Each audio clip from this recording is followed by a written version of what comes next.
घरात सोनं नसलं तरी चालेल, पण अंगणात तुळस असली पाहिजे. मी एकदा आजीला विचारलं, आजी, एवढीशी तुळस आणि तिचा इतका मान का गं? आजी हसली, म्हणाली, कारण ही साधी वनस्पती नाही गं, ही आहे तुळशी माता, जिच्याशिवाय विठ्ठलाची पूजा पूर्णच होत नाही. पण तुळशीला भगवान विष्णूंची सर्वात प्रिय कसं स्थान मिळालं? आणि प्रत्येक वारकऱ्याच्या गळ्यात तुळशीची माळ का असते? आजची गोष्ट शेवटपर्यंत ऐका, म्हणजे तुमच्या मनातील सर्व शंका दूर होतील.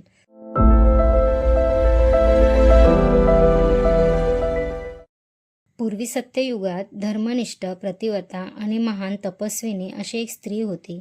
तिचं नाव होतं रुंदा. ती भगवान विष्णूंची अखंड भक्ती करत होती. रुंदाचा विवाह झाला होता पराक्रमी असुर राजा जालंधर याच्याशी. जालंधर अत्यंत बलवान होता, पण त्याच्या सामर्थ्यामागे त्याची स्वतःची शक्ती नव्हती, तर रुंदाच्या प्रतिव्रत धर्माचं तेज होतं. जोपर्यंत रुंदेचं सतीत्व अबाधित होतं, तोपर्यंत कोणताही देव जालंधराचा पराभव करू शकत नव्हता. देवदानवांचं भीषण युद्ध सुरू झालं. संपूर्ण सृष्टी संकटात आली. देवतांनी भगवान विष्णूंकडे धाव घेतली. सृष्टीचं रक्षण करण्यासाठी एक कठीण निर्णय घ्यावा लागणार होता. भगवान विष्णूंनी जालंधराचं रूप धारण केलं आणि रुंदेसमोर गेले.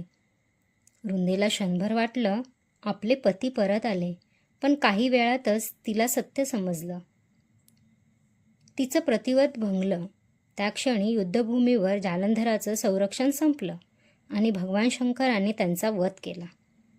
रुंदेला सत्य कळलं. तिचं हृदय तुटलं. ती भगवान विष्णूंना म्हणाली, प्रभू, तुम्ही सृष्टीचं रक्षण केलं, पण माझं आयुष्य उद्ध्वस्त झालं. दुःखातून तिने भगवान विष्णूंना शाप दिला, तुम्ही शिळेच्या रूपात राहाल. असं मानलं जातं की त्या शापातूनच शालिग्राम स्वरूप प्रकट झालं. भगवान विष्णूंनी रुंदेच्या भक्तीचा आणि पावित्र्याचा मान राखला. ते म्हणाले, आजपासून तू तुळशीच्या रूपाने पृथ्वीवर सदैव पूजली जाशील. माझी पूजा तुझ्याशिवाय पूर्ण होणार नाही. अशा प्रकारे रुंदाचं रूपांतर झालं तुळशी मातेमध्ये. पण एवढ्यावर ही गोष्ट संपत नाही. ही कथा हजारो वर्षांनंतर पंढरपूरच्या वारीत जिवंत झाली. ती कशी ते बघूया. वारकरी संप्रदायात तुळशी म्हणजे केवळ एक पवित्र रोप नाही, ती भक्तीचं प्रतीक आहे. म्हणूनच प्रत्येक वारकरी गळ्यात तुळशीची माळ घालतो. ती माळ म्हणजे सत्याचं व्रत, नामस्मरणाची आठवण आणि विठ्ठलाशी जोडलेलं नातं. वारकरी म्हणतात, गळ्यात तुळशी आणि मुखात विठ्ठलाचं नाम.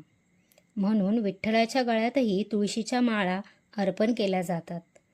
तुळशीचं एक पानही विठ्ठलाला अत्यंत प्रिय मानलं जातं. आषाढी एकादशीच्या दिवशी लाखो वारकरी पंढरपूरला पोहोचतात.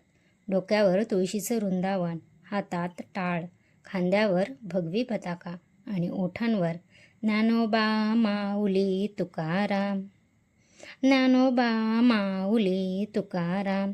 या वारीत तुळशी फक्त पूजली जात नाही, ती चालते, नाम गाते, ती भक्तांसोबत नाचते आणि सगळ्या भक्तांना एकत्र बांधते. आजही अनेक वारकरी आपल्या घरातून तुळशीची पाने घेऊन विठ्ठलाच्या चरणी अर्पण करतात.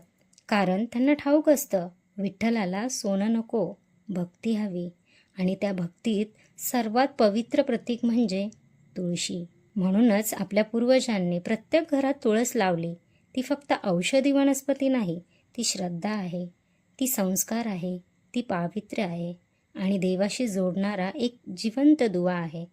ज्या घरात तुळशीचं पूजन होतं, त्या घरात भक्ती, शांतता आणि सकारात्मकतेचं वातावरण कायम राहतं, असं आपल्या संतांनी सांगितलं आहे.